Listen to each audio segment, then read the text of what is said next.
Hello everyone, welcome to Baidyanath की क्लास। और आज के इस वीडियो में हम लोग बात करने वाले हैं प्रीवियस ईयर क्वेश्चन 2011 के बारे में। जो प्रीवियस ईयर और चैप्टर है national income and related aggregates. तो इससे पहले हमने एक वीडियो बना के डाला है 2011 का प्रीवियस ईयर। अगर आपने वो वीडियो अभी तक नहीं देखा है तो आप जाके देख सकते हैं। यानी 1 to 7 तक का क्वेश्चन विथ आंसर हमने अपलोड कर दिया है। आप हमारे प्लेलिस्ट में जाके उसको देख सकते हैं।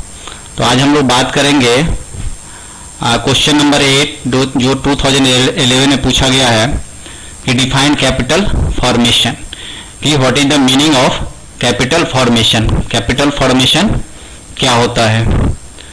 तो कैपिटल फॉर्मेशन को इस तरीके से डिफाइन किया जा सकता है कि capital formation means creation of physical assets. Physical assets क्या होता है? बिल्डिंग, मशीन, और through which we can increase the level of production in an accounting year. यानी कि जब हम कैपिटल फॉर्मेशन करते हैं किसी भी फिजिकल एसेट्स के द्वारा, जैसे बिल्डिंग या मशीन के थ्रू, तो सच टाइप ऑफ बिल्डिंग और machine is known as capital formation. ठीक है, तो इस तरीके से हम लोग डिफाइन कर सकते हैं। Capital formation means creation of physical assets like building and machine for the increasing the level of production in an accounting year. Next question number 9, what do you mean by real gross domestic product? Real gross domestic product, real gross domestic product. Real की जब हम लोग बात करते हैं तो क्या, जब हम कभी रियल और नॉमिनल, एक होता है रियल एक होता है नॉमिनल, जब कभी भी रियल की बात करेंगे इसका मतलब होता है कांस्टेंट प्राइस। ठीक है, तो real gross domestic product is the gross money value of final goods and services produced within the domestic territory in an accounting year, और gross money value calculate using the constant price. तो मैंने आपको शुरू में ही बताया कि जहां कहीं भी रियल का कंसेप्ट आएगा, ठीक है, इसका मतलब है कि कांस्टेंट प्राइस, यानी जीडीपी का जो हम कैलकुलेशन करेंगे या डोमेस्टिक प्रोडक्ट जीडीपी का जो अगर हम कैलकुलेशन करेंगे और रियल जीडीपी की बात करेंगे तो रियल जीडीपी मीन्स कि calculation of GDP at constant price. अगर यहाँ पे नॉमिनल रहता, डिफिनीशन सेम होता, बस calculation of GDP at constant price, बस इतना का डिफरेंस होता। तो इस तरीके से रियल जीडीपी क्या हो गया कि real gross domestic product is a gross money value of final goods and services produced within the domestic territory in an accounting year and gross money value calculated using at constant price. Always remember in case of real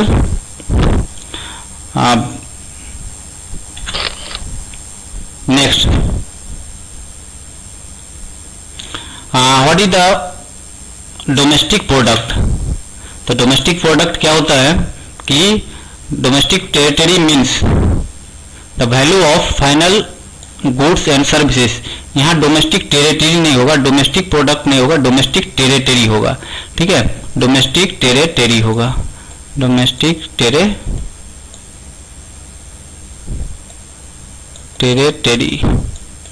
TORY।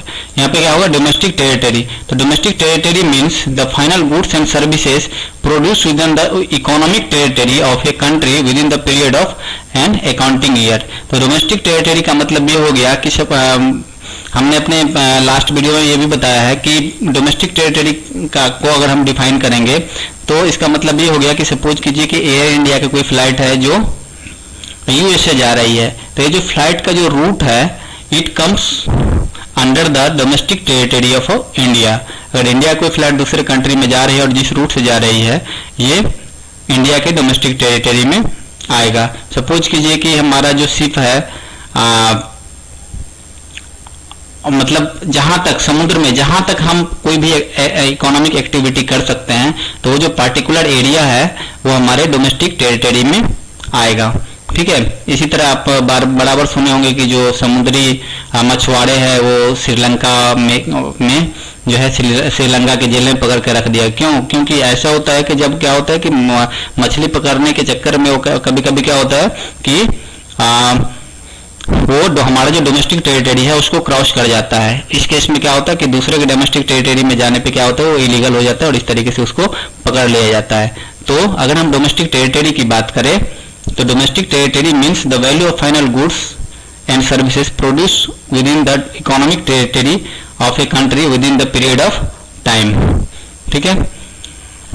Next, what is the transfer payment.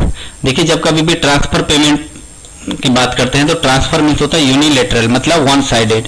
ठीक है। तो transfer payment is the unilateral payment which recipient get without adding any thing to current flow of the goods and services. यानी हम सीधा बोल सकते हैं कि without any productive services, without doing any services productive services, यानी कि बिना कोई प्रोडक्टिव सर्विसेज किए अगर हमें गवर्नमेंट के थ्रू कोई भी पैसा मिलता है तो इसे बोलते हैं ट्रांसफर पेमेंट। ठीक है।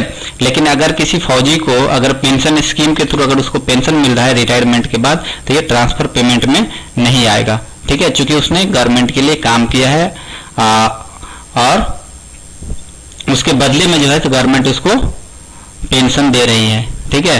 तो इसका जो एग्जाम्पल्स है ये क्या है, स्कॉलरशिप है, ठीक है, या फिर ओल्ड एज पेंशन है। ठीक है। तो इस तरीके से दूसरी तरीके से अगर हम डिफाइन करें कि it is the payment received without rendering any productive services in return, as for examples old age pension, scholarship, these are the best examples of transfer payment. चूंकि ओल्ड एज पेंशन और scholarship के बदले में हमें कोई भी productive service नहीं करते हैं, हमें इनकरेज करने के लिए इस तरीके का पेंशन, ओल्ड एज पेंशन और फिर स्कॉलरशिप दिया जाता है। तो आज के लिए बस इतना ही। Thanks for watching. अगर ये वीडियो आपको अच्छा लगा होगा तो हमारे चैनल को लाइक कीजिए, शेयर कीजिए और अपने दोस्तों के साथ सब्सक्राइब के साथ शेयर कीजिए ताकि आपको इस तरह का वीडियो मिलता रहे। Thanks for watching.